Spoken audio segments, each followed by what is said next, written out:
नमस्ते बच्चों। तो जो हमारा आज का टॉपिक है जिसके बारे में हम डिस्कस करने वाले हैं वो क्या है, वो न्यूमेरिकल्स हैं। ठीक है, अब तक जो हमने इलेक्ट्रोस्टैटिक्स में जो भी हमने टॉपिक्स कवर अप किए हैं, ठीक है, जो न्यूमेरिकल्स हैं, न्यूमेरिकल्स के ऊपर मैं 2 वीडियोस ऑलरेडी बना चुका हूं, बट उस वीडियो में सारे के सारे जो हमारे न्यूमेरिकल्स हैं ना, उनके बेसिस पे वो कवर अप नहीं हुए थे। ठीक है, तो जो हमारी ये वीडियो है इसमें हमारे ये वीडियो है और जो हमने प्रीवियस जो वीडियो बनाई थी, ठीक है, जिसमें हमने न्यूमेरिकल्स किए थे, वो या तो हमारे एनसीईआरटी के मिलेंगे या हमारे उसके ऊपर बेस्ड न्यूमेरिकल्स हैं। ठीक है, तो ऐसे हम इसमें कवर अप करने वाले हैं। तो जो बाकी के जो हमारे इंपॉर्टेंट न्यूमेरिकल्स है जो बचे हुए हैं वो हम इसमें डिस्कस करने वाले हैं। ठीक है, तो जो हमारा एक न्यूमेरिकल है उसमें क्या बताया गया है कि हमारे पास है ना 2 चार्जेस है, ठीक है, A and B of -5 microcoulomb each are placed at a separation of 20 centimeters। ठीक है, उसने क्या बोला है, उसने बोला है कि हमारे पास है ना 2 चार्जेस हैं, ये हमारे पॉइंट A हो गया, ये हमारा पॉइंट B हो गया। ठीक है, इसके ऊपर जो चार्ज रखा हुआ -4 माइक्रोकूलम का है, -5 माइक्रोकूलम का, सॉरी। ठीक है, तो दोनों का मैग्नीट्यूड क्या है, सेम है, और इनके बीच की जो डिस्टेंस है वो कितनी गिवन है, वो 20 सेंटीमीटर की डिस्टेंस इसने दी हुई है। ठीक है, 20 सेंटीमीटर की जो डिस्टेंस है उसने दी हुई है। ठीक है, another charge C of +3 microcoulomb is placed at the separation of 20 centimeter from both of the charges A and B। ठीक है बच्चों, तो उसने बोला है कि यहाँ पे ना कोई एक पॉइंट है C पॉइंट, ठीक है ना, ये कौन सा पॉइंट है, ये C पॉइंट है, जिसकी डिस्टेंस A से भी और B से भी कितनी है, 20 सेंटीमीटर। कितनी गिवन है, 20 सेंटीमीटर गिवन है। और जो हमारा ये सी पॉइंट है ना, इसके ऊपर जो चार्ज है वो +3 माइक्रोकूलम का दिया हुआ है। कितने का दिया हुआ है, उसने दिया हुआ है, ये यहाँ पे देखो, बट एक मिनट, +3 माइक्रोकूलम का, +3 माइक्रोकूलम का है वो चार्ज इसमें गिवन है। ठीक है ना, तो वो क्या कह रहा है कि what should be the nature and magnitude of the charge to be placed at the mid point between A and B. ये कह रहा है कि ए और बी के बीच में यहाँ पे ना कितना चार्ज रखा जाए कि जो नेट फोर्स होगा ना ऑन चार्ज सी इज 0, कि जो हमारा जो सी है ना वो कितना नेट फोर्स एक्सर्ट करेगा इसके ऊपर कि जो इसकी वैल्यू है वो 0 हो जाए। ठीक है, और हमें इसकी वैल्यू बतानी है, इस चार्ज की वैल्यू बतानी है। ठीक है, कि ये कितनी इसकी वैल्यू होगी और कितना कैसे इसका नेचर होगा।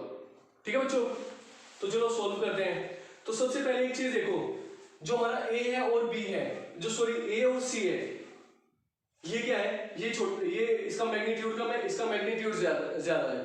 तो इसका मतलब क्या होगा, ये जो चार्ज होगा ना ये इसको अपनी तरफ अट्रैक्ट करेगा। तो किस डायरेक्शन में अट्रैक्ट करेगा, इस डायरेक्शन में अट्रैक्ट करेगा।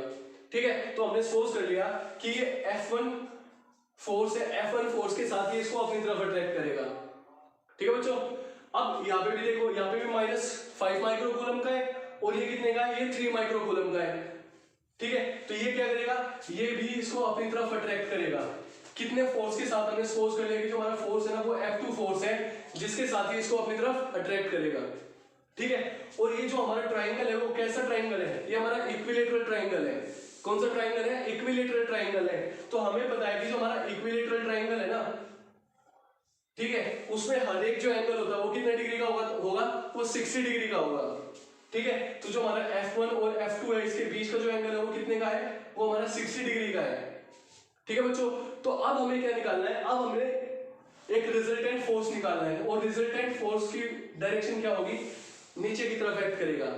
कहां पे करेगा, बिल्कुल इसके सेंटर की तरफ जाएगा। ठीक है ना, तो जैसा नेचर इसका है वैसा ही नेचर अगर इस चार्ज का होगा ना तो वो क्या कर सकता है, वो इसको अपोज कर सकता है। क्या कर सकता है, अपोज कर सकता है। ठीक है ना, तो यहां से ये क्या क्लियर हुआ, यहां से क्लियर हो गया कि जो ये जो चार्ज आएगा ना, हमने सपोज कर लिया ना इसके ऊपर Q चार्ज है, तो इसका मैग्नीट्यूड कैसा होना चाहिए, ये पॉजिटिव नेचर का होना चाहिए। ठीक है ना, तभी तो ये इसको रिपेल कर पाएगा। ठीक है ना, तभी तो इसको क्या कर पाएगा, रिपेल कर पाएगा। ठीक है, और रिपेल कर पाएगा, और रिपेल करके ही वो इसको काउंटर बैलेंस कर सकता है। ठीक है ना, और ये इसमें पूछा गया है कि इसकी वैल्यू कितनी होनी चाहिए कि ये जो इसका इफेक्ट है ना वो नीचे की तरफ है, वो उसको बैलेंस कर दे। ठीक है, चलो देखते हैं कि जो हमारे रिजल्टेंट फोर्स है ना, जो हमारा रिजल्टेंट फोर्स है ये एफ डैश, इसकी वैल्यू कितनी है। ठीक है, तो इसको पता करने के लिए सबसे पहले हमें किसी चीज की रिक्वायरमेंट होगी, F1 और F2 की वैल्यू की रिक्वायरमेंट होगी। तो जो हमारा कूलम्ब्स लॉ है उसके अकॉर्डिंग जो हमारा फोर्स होता है वो किसके इक्वल होता है, वो इक्वल होता है K Q1 Q2 bye R square ना। ठीक है, तो K की वैल्यू किसके इक्वल होती है, 9 इंटू 10 टू द पावर 9, इसी के इक्वल होती है ना। Q1 हमारा क्या है, ये चार्ज, इसकी वैल्यू, इसका मैग्नीट्यूड कितना है, इसका मैग्नीट्यूड है 5 इंटू 10 टू द पावर -6। -6 क्यों आया, क्योंकि यहाँ पे क्या हमारा माइक्रो में दे रखा चार्ज। तो जब जैसे हम इसको कूलम्स में लेके आएंगे, क्योंकि हमारा जो स्टैंडर्ड है वो क्या है, जो चार्ज है, चार्ज की ऐसा यूनिट क्या है, कूलम्स है ना, तो इसी वजह से हम इसको इसके स्टैंडर्ड फॉर्मेट में लेके आएंगे। जो सेकंड चार्ज है उसकी वैल्यू कितनी है, that is equal to 3 into 10 to the power -6 divided by इन दोनों के बीच की डिस्टेंस, इन दोनों के बीच की डिस्टेंस कितनी है, 20 ना। अब सेंटीमीटर है, अब हमें पता है जो हमारा एसआई सिस्टम होता है, एसआई सिस्टम के अकॉर्डिंग जो हमारे डिस्टेंस मेजर होते हैं वो मीटर्स में मेजर होती है, और 1 मीटर में कितने सेंटीमीटर्स होते हैं, 100 सेंटीमीटर्स होते हैं। तो 1 centimetre is equal to how much metres, that will be equal to 10 to the power -2 metres. तो ये कितना हो जाएगा, 10 टू द पावर -2 मीटर्स। ठीक है, और ये क्या है, इसका स्क्वायर है। तो हम ये F1 की वैल्यू निकाल लेंगे, तो जो हमारा F1 है उसकी वैल्यू किसके इक्वल आ जाएगी, it will be equal to, अब यहां से हम इसको सोल्व करेंगे तो हमारे पास क्या आ जाएगा, -6 -12 प्लस 9 कितना हो जाएगा, -3। तो ये कितना आ गया हमारा 10 टू द पावर -3। तो 9 into 15 into 10 to the power -3 divided by 20 into 20 into 10 to the power -4। ठीक है, तो जैसे ये ऊपर जाएगा तो ये क्या हो जाएगा, पॉजिटिव हो जाएगा, तो ऊपर कितना बचेगा, यहाँ पे बचेगा 10। तो ये कितना आ गया, 9 into 15 into 10 divided by 20 into 20। अब इससे ये कैंसिल आउट हो जाएगा, तो 5 3 जा और 5 4 जा। ठीक है, तो ये कितना आ गया, 27/8। ठीक है, तो जैसे हम इसको डिवाइड करेंगे 27 को 8 के साथ, तो हमारे पास क्या आ जाएगा, हमारे पास है ना फोर्स निकल के आएगा। ठीक है ना, और उस फोर्स की वैल्यू कितनी होगी, इसकी वैल्यू होगी 3.37 न्यूटन्स। ठीक है बच्चों, तो हमारी F1 की वैल्यू आ जाएगी। तो ऐसे हम क्या निकालेंगे, F2 की वैल्यू, तो वो भी किसके इक्वल आएगी, 9 into 10 to the power 9 K into Q1 Q2 by R square. अब यहाँ पे Q1 की वैल्यू कितनी है, 3, Q2 की वैल्यू कितनी है, 5। ठीक है, तो और K की वैल्यू कितनी है, 9 इंटू 10 टू द पावर 9 ना। तो ये कितना हो जाएगा, 3 into 10 to the power -6, 5 into 10 to the power -6 divided by इनके बीच का सेपरेशन वो कितना है, 20 सेंटीमीटर्स। तो दोबारा हम इसको कन्वर्ट करेंगे तो हमारे पास ये आ जाएगा। तो बच्चों ध्यान से देखो, ये वैल्यू और ये वैल्यू क्या है, सिमिलर है। तो इसका मतलब इसकी जो वैल्यू आएगी वो कितनी आएगी, 3.37 न्यूटन आएगी। तो यहां से हमें क्या पता लगा, यहां से हमें पता चला कि जो हमारा F1 है ना वो हमारा F2 के इक्वल है। ठीक है, और हमने सपोज कर लिया कि उसकी वैल्यू किसके इक्वल है, F के इक्वल है। अब ध्यान से देखो बच्चों, F1 हमारा इस डायरेक्शन में एक्ट कर रहा है, F2 हमारा इस डायरेक्शन में एक्ट करेगा, और F डैश हमारा जो रिजल्टेंट फोर्स है ना वो इस डायरेक्शन में एक्ट कर रहा है। ठीक है, तो यहां से हम क्या कर सकते हैं, यहां पे हम जो हमारा पैरेललोग्राम लॉ है ना वो अप्लाई कर सकते हैं। ठीक है ना, जो हमारा पैरेललोग्राम है उसको अप्लाई करेंगे। ठीक है, तो जो हमारा पैरेललोग्राम लॉ है वो क्या कहता है, वो कहता है कि जो हमारा रिजल्टेंट होता है ना वो किसके इक्वल होगा, वो इक्वल होगा p square plus q square plus 2pq cos theta. अब थीटा क्या होता है, थीटा हमारा एंगल होता है किस किस के बीच का, इसके और इसके बीच का। अब इसके और इसके बीच का जो एंगल है वो कितने डिग्री का है, वो हमारा 60 डिग्री का है। ठीक है ना, तो हम क्या करेंगे, इनकी वैल्यूज है वो पुट कर देंगे। तो जो हमारा f डैश है उसकी वैल्यू किसके इक्वल आएगी, उसकी वैल्यू आएगी हमारा f1 square plus f2 square, और हमें पता है दोनों किसके इक्वल है, f के इक्वल है। तो कितना हो जाएगा, f square plus 2pq, p की वैल्यू भी f है, q की भी वैल्यू f है, तो कितना हो जाएगा 2f square. Into cos theta, theta की वैल्यू कितनी है 60 डिग्री, कोस 60 की वैल्यू कितनी होती है 1/2। ठीक है बच्चों, तो अब हम क्या करेंगे, इन दोनों की वैल्यूज पुट कर देंगे। तो जैसे हम इसकी वैल्यू पुट करेंगे तो हमारे पास जो f डैश है ना उसकी वैल्यू किसके इक्वल आ जाएगी, तो f कितना हमारे पास 3.37, इसका स्क्वायर प्लस 3.37 का स्क्वायर प्लस 2 इंटू 3.37 का स्क्वायर इंटू 1/2। ठीक है, ये कट गया और इसका क्या है रूट। ठीक है बच्चों, तो जैसे हम इसको सोल्व करेंगे ना तो हमारा रिजल्टेंट फोर्स है उसकी वैल्यू किसके इक्वल आ जाएगी, उसकी वैल्यू हमारे पास निकल के आएगी 5.8 न्यूटन्स। तो जो इसकी वैल्यू आएगी ना वो 5.8 न्यूटन्स के इक्वल आएगी। ठीक है, तो ये किसकी वैल्यू आ जाएगी हमारे पास, जो हमारा जो रिजल्टेंट फोर्स है ना उसकी वैल्यू हमारे पास क्या आ जाएगी 5.8 न्यूटन। ठीक है बच्चों, ये 5.8 न्यूटन है। तो अब हमें पता है कि इन दोनों में क्या होगा, रिपल्सिव फोर्स लगेगा। ठीक है, रिपल्सिव फोर्स लगेगा। ठीक है, तो इनके बीच में जो फोर्स लगेगा वो कितना लगेगा, वो इतना फोर्स लगेगा। ठीक है ना, क्यों लगेगा, क्योंकि जो हमारा फोर्स है ना, जो हमारा 3 माइक्रो कूलम की तरफ से एक्ट होगा उसकी डायरेक्शन क्या है, उसकी डायरेक्शन हमारी एफ डैश के इक्वल है और एफ डैश हमारा कितना है 5.8 है। ठीक है, तो इन दोनों के बीच में जो फोर्स लगेगा ना वो हमारा एफ डैश लगेगा। कितना लगेगा, एफ डैश लगेगा। ठीक है, तो हमारे पास फोर्स की वैल्यू है, हमारे पास एक चार्ज की वैल्यू गिवन है, दूसरे चार्ज की हमने फाइंड आउट करनी है। इनके बीच की डिस्टेंस का हमें नहीं पता है कि इसके बीच की जो डिस्टेंस है वो कितनी है। तो सबसे पहले हम क्या करेंगे, जो हमारा ये पॉइंट है ना, ये हमारा सी पॉइंट है, इसको हम डी मान लेते हैं। तो जो हमारा सी डी है ना, इसके बीच की हम डिस्टेंस कैलकुलेट कर लेंगे। तो इसके बीच की जो डिस्टेंस है वो हम ऐसे कैलकुलेट कर लेंगे। अभी बिल्कुल इसके सेंटर में है ना, तो ये कितना हो जाएगा हमारा 10 सेंटीमीटर और ये कितना हो गया 20 सेंटीमीटर। अब ये क्या हमारा परपेंडिकुलर है ना, तो जो हमारा परपेंडिकुलर होता है वो किसके इक्वल हो जाएगा, हाइपोटेन्यूज का स्क्वायर माइनस में बेस का स्क्वायर। तो ये कितना आ जाएगा, 2 का स्क्वायर कितना हो जाएगा, 20 का स्क्वायर कितना हो जाएगा, रूट ऑफ 20 का स्क्वायर 400 माइनस 100, तो ये कितना आ जाएगा रूट ऑफ 300। ठीक है, तो जैसे ही हम इसको सॉल्व करेंगे, अब देखो यहाँ पे 3 इंटू 100 है ना, ये कितना है 3 इंटू 100 और 100 का स्क्वायर किसके इक्वल होता है, मतलब ये 10√3 आ जाएगा। तो इसकी वैल्यू हमारे पास कितनी आ जाएगी 10√3 आ जाएगी। ठीक है बच्चों, तो करो इसको कैलकुलेट। तो जैसे हम इसको कैलकुलेट करेंगे तो हमारे पास क्या आएगा बच्चों, मैं इसको रब कर रहा हूं। ठीक है,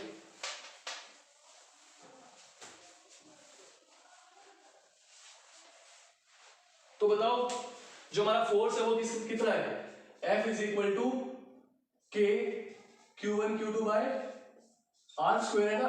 K की वैल्यू कितनी है 9 into 10 to the power 9 into Q1 कितना है 3 micro coulomb, 3 into 10 to the power minus 6 into Q2 की वैल्यू कितनी है Q डिवाइडेड बाय R क्या है, इनके बीच की डिस्टेंस जो कितनी आई हमारी 10√3। तो ये कितना हो जाएगा, मतलब ये 300 के ही इक्वल आ जाएगा। बट ये 300 सेंटीमीटर्स है, हमने इसको मीटर में कन्वर्ट करना पड़ेगा। तो कैसे करेंगे, 10 टू द पावर माइनस 2 के साथ क्या करेंगे इसको, 10 to the power minus 2 into 10 to the power minus 2, क्योंकि 300 मतलब सबसे पहले तो हम इसको ही कन्वर्ट करेंगे ना, तो हमारे पास ये आ जाएगा। ठीक है, तो हम यहाँ से क्या कर लेंगे, Q की वैल्यू निकाल लेंगे। तो जो हमारा Q होगा वो किसके इक्वल आएगा, F की वैल्यू कितनी आएगी बच्चों 5.8, तो 5.8 into 300 10 to the power minus 4 divided by 9 into 10 to the power 9 3 into 10 to the power minus 6। ठीक है बच्चों, तो जैसे हम इसको सोल्व करेंगे तो सोल्व करने के बाद हमारे पास जो हमारा चार्ज आएगा ना वो कितना आ जाएगा, वो आएगा हमारा 6.4 माइक्रो कूलम का। तो जो हमारा चार्ज है ना वो कितना आएगा 6.4 माइक्रो कूलम का चार्ज आ जाएगा। ठीक है बच्चों, तो आई होप ये न्यूमेरिकल आपको क्लियर हो गया होगा।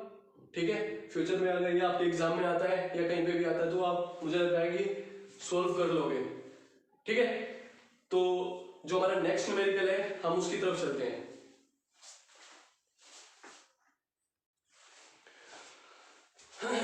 तो बच्चों ये हमारा एनसीईआरटी का न्यूमेरिकल है। ठीक है ना, तो ये क्या गिवन है कि हमारे पास है ना 4 पॉइंट चार्जेस है QA QB QC QD, ठीक है, that are located at the corners of a square ABCD। तो सबसे पहले हमारे पास क्या है, हमारे पास एक स्क्वायर है, तो ये हमारा क्या हो गया, ये हमारा एक स्क्वायर हो गया, ठीक है। ये हमारा पॉइंट A है, ये हमारा पॉइंट B है, ये हमारा C है, और ये हमारा क्या है, ये हमारा पॉइंट D है, ठीक है। तो जो हमारा A है, A की अब देखो जो बुक्स है ना, बुक्स में क्या गिवन है, बुक्स में ना डायरेक्टली इसका आंसर 0 दिया हुआ है, बट हमें ये नहीं पता कि वो उसकी वैल्यू 0 आई तो आई कहां से है, ठीक है, हमें उसका नहीं पता है। तो हम सबसे पहले क्या करेंगे, तो सबसे पहले हमने ऐसे लोकेट कर लिया, ये जो हमारा पॉइंट A है ना, A के ऊपर जो चार्ज है ना वो कितना है, 2 माइक्रोकूलम का चार्ज है। B के ऊपर कितना है, -5 माइक्रोकूलम का चार्ज है। जो हमारा पॉइंट C है उसके ऊपर 2 माइक्रोकूलम का चार्ज है, ठीक है। और जो हमारा पॉइंट D है उसके ऊपर भी -5 माइक्रोकूलम का है वो चार्ज है, ठीक है। और जो ये स्क्वायर है इसकी जो साइड गिवन है वो कितनी है, 10 सेंटीमीटर। तो ये 10 सेंटीमीटर है, तो ये भी 10 सेंटीमीटर होगी, ये भी 10 सेंटीमीटर होगी, और ये भी कितनी होगी, 10 सेंटीमीटर होगी, ठीक है। What is the force on the charge of 1 microcoulomb placed at the centre of the square, ठीक है जी। तो इसने क्या पूछा है, इसने बोला है कि जो यहाँ है ना इसका सेंटर है, तो हमने सपोज कर लिया कि जो इसका सेंटर है ना O है, अब उसके ऊपर कितना चार्ज गिवन है, उसके ऊपर जो चार्ज गिवन है ना वो कितने का है, वो 1 माइक्रोकूलम का है। What is the force on the charge of 1 microcoulomb, ठीक है। तो इसकी वैल्यू कितनी है, 1 माइक्रोकूलम है, ठीक है ना, प्लस की वैल्यू गिवन है, ठीक है। तो +1 माइक्रोकूलम का चार्ज है। तो ये क्या कह रहा है कि इसकी वजह से जो हमारे सेंटर है ना इसके ऊपर टोटल कितना फोर्स निकलेगा, हमें वो चीज फाइंड आउट करनी है, ठीक है बच्चों, हमें वो चीज फाइंड आउट करनी है। तो सबसे पहले अब यहां पे देखो, ये पॉजिटिव है, ये पॉजिटिव है, तो पॉजिटिव पॉजिटिव क्या करेगा, इसको रिपेल करेगा, किस डायरेक्शन में, इस डायरेक्शन में रिपेल करेगा। अब हमारे पास चार्ज C है, सेम मैग्नीट्यूड है, तो ये क्या करेगा, ये भी इसको रिपेल करेगा, ये किस डायरेक्शन में रिपेल करेगा, ये इसको इस डायरेक्शन में रिपेल करेगा, किस डायरेक्शन में रिपेल करेगा, इसी डायरेक्शन में रिपेल करेगा। अब ये नेगेटिव है, ये पॉजिटिव है, ये इसको क्या करेगा, ये इसको अट्रैक्ट करेगा, किस डायरेक्शन में अट्रैक्ट करेगा, इस डायरेक्शन में अट्रैक्ट करेगा, ठीक है। अब हमारे पास ये क्या है, ये हमारा दूसरा चार्ज है, ये फोर्थ हमारा चार्ज है, ये इसका भी -5 है, ये पॉजिटिव है, ये नेगेटिव है, ये क्या करेगा, इसको ये अपनी अपोजिट डायरेक्शन में इसको क्या करेगा, अट्रैक्ट करेगा, ठीक है बच्चों, ये इसको अपनी अपोजिट डायरेक्शन में क्या करेगा, इसको अट्रैक्ट करेगा। अब ध्यान से देखो कि ये हमारा कौन सा फोर्स है, ये हमारा फोर्स है, force on O due to A, और ये हमारा क्या है, ये हमारा फोर्स है, ये force on O due to C, ठीक है, ये हमारी FOC की वैल्यू है। ये हमारा कौन सा फोर्स के साथ इसको अपनी तरफ अट्रैक्ट करेगा, force on O due to B, मतलब FOB के साथ ही इसको अपनी तरफ अट्रैक्ट करेगा। ये कितने फोर्स के साथ इसको अपनी तरफ अट्रैक्ट करेगा, ये करेगा force on O due to D, ये हमारा FOD की वजह से इसको अपनी तरफ अट्रैक्ट करेगा, ठीक है। बट उससे भी पहले हमें क्या फाइंड आउट करना है, उससे भी पहले हमें ना A O के बीच की डिस्टेंस फाइंड आउट करनी है, O B के बीच की डिस्टेंस फाइंड आउट करनी है, O C के बीच की और O D के बीच की डिस्टेंस हमने क्या करनी है, फाइंड आउट करनी है, ठीक है ना। ये चीज हमें क्या करनी है, फाइंड आउट करनी है। तो इन चीजों को हम फाइंड आउट कर कैसे सकते हैं, अब ध्यान से देखो बच्चों, अब ये कुछ इस टाइप का दिखाई दे रहा है ना, ये कुछ इस टाइप का दिखाई दे रहा है, ये भी हमारी 10 सेंटीमीटर है और ये भी हमारी 10 सेंटीमीटर है, ठीक है। और स्क्वायर है, स्क्वायर के डायगोनल्स भी इक्वल होते हैं, और डायगोनल्स इसको जब जिस पॉइंट पे काटेंगे तो हर एक जो पॉइंट के जो कॉर्नर्स होंगे ना उसकी जो डिस्टेंस होगी वो क्या होगी, वो सेम होगी। तो इसका मतलब क्या है, यहाँ से जो हमारा OA है वो इक्वल होगा OB के, वो इक्वल होगा OC के, और वो इक्वल होगा OD के, ठीक है ना। अब हमने क्या निकाल लेनी है, इनके बीच की डिस्टेंस फाइंड आउट करनी है। तो जो हमारी हाइपोटेन्यूज हो गया, तो ये किसके इक्वल होगा बताओ, 10 का स्क्वायर प्लस इसका स्क्वायर किसके इक्वल होता है, हाइपोटेन्यूज किसके इक्वल होता है, इसका स्क्वायर प्लस इसका स्क्वायर और उसका रूट। तो ये कितना आ जाएगा, 10 का स्क्वायर प्लस 10 का स्क्वायर और इसका रूट, ठीक है। तो ये कितना आ जाएगा, 10 का स्क्वायर किसके इक्वल आ जाएगा, किसके इक्वल आ जाएगा? अब हम चलो निकाल लेते हैं इसको। तो ये 1000, ये कितना हो गया हमारा 100 प्लस 100 इसका रूट, तो ये कितना हो जाएगा हमारा 200 हो गया ना, 200। और 200 को हम कैसे लिख सकते हैं? इसको लिख सकते हैं 2 into 100, ठीक है। और 100 किसका रूट होता है 10 का ना, तो इसको इसका क्या आ जाएगा 10√2 आ जाएगा, ठीक है। अब जो 10√2 है ये पूरे के पूरे डायगोनल की वैल्यू है, बट ये पूरे के पूरा जो डायगोनल है ना उसका हाफ है, तो अगर हम इसका हाफ कर देंगे तो ये कितना आ जाएगा 5√2 आ जाएगा ना। तो जो हमारे हर एक की वैल्यू है ना वो 5√2 के इक्वल आ जाएगी। जो हमारा AO है, OB है, OC है, OD है, इसकी वैल्यू किसके इक्वल आ जाएगी 5√2 के इक्वल आ जाएगी। और किस में आएगी? सेंटीमीटर्स में आएगी, ठीक है बच्चों। तो हमने जो हमारा जो रॉ मटेरियल है वो सारा का सारा क्या कर लिया है, इकट्ठा कर लिया है। अब हमें क्या करना है, अब हमें सिंपली FOA की वैल्यू निकालनी है।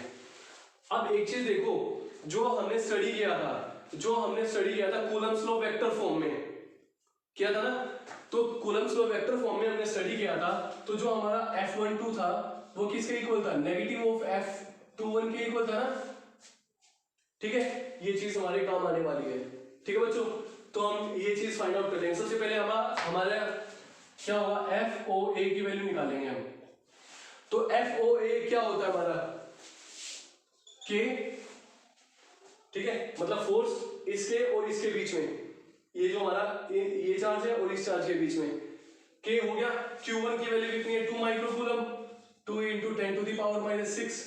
Q2 की वैल्यू कितनी है 1 माइक्रोकूलम, 1 × 10⁻⁶, डिवाइडेड बाय इनके बीच की जो डिस्टेंस है ना उसका स्क्वायर। तो इसके बीच की जो डिस्टेंस है वो कितनी है 5√2, इसका square.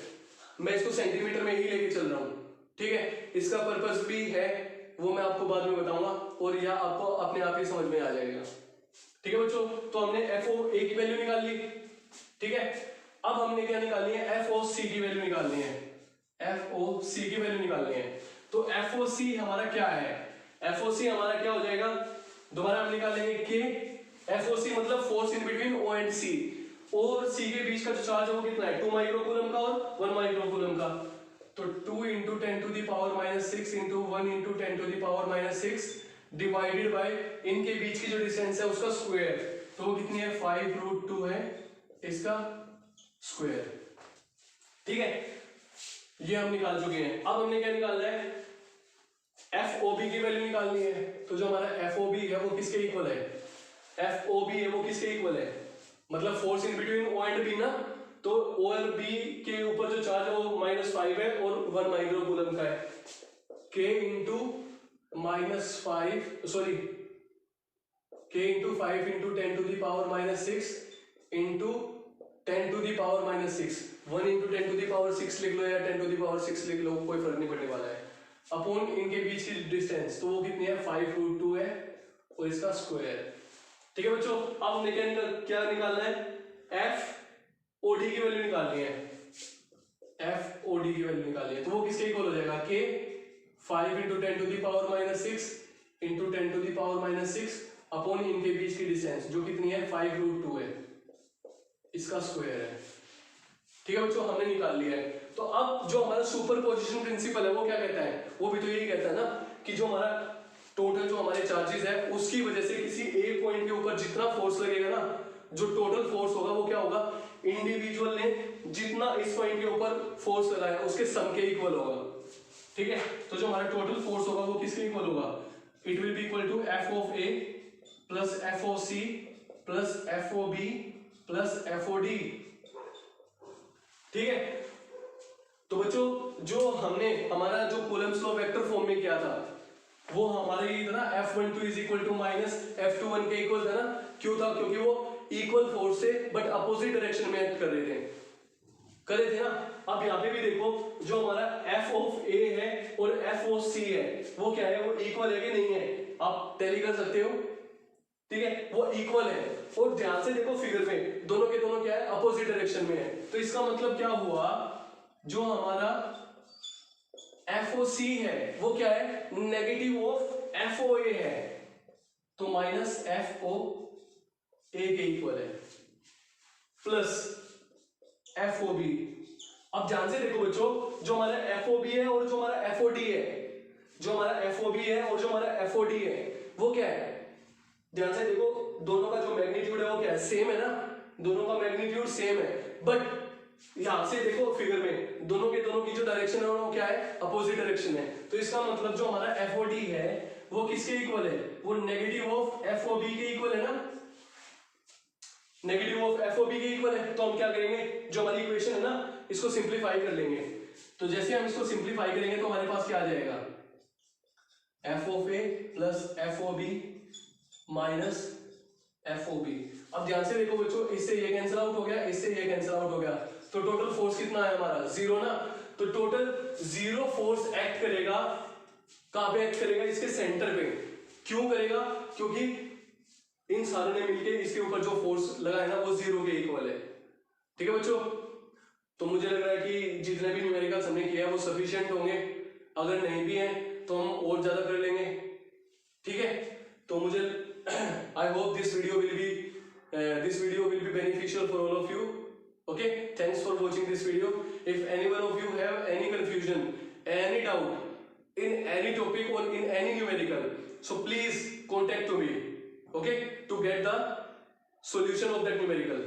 Thanks for watching this video and thanks and have a nice day.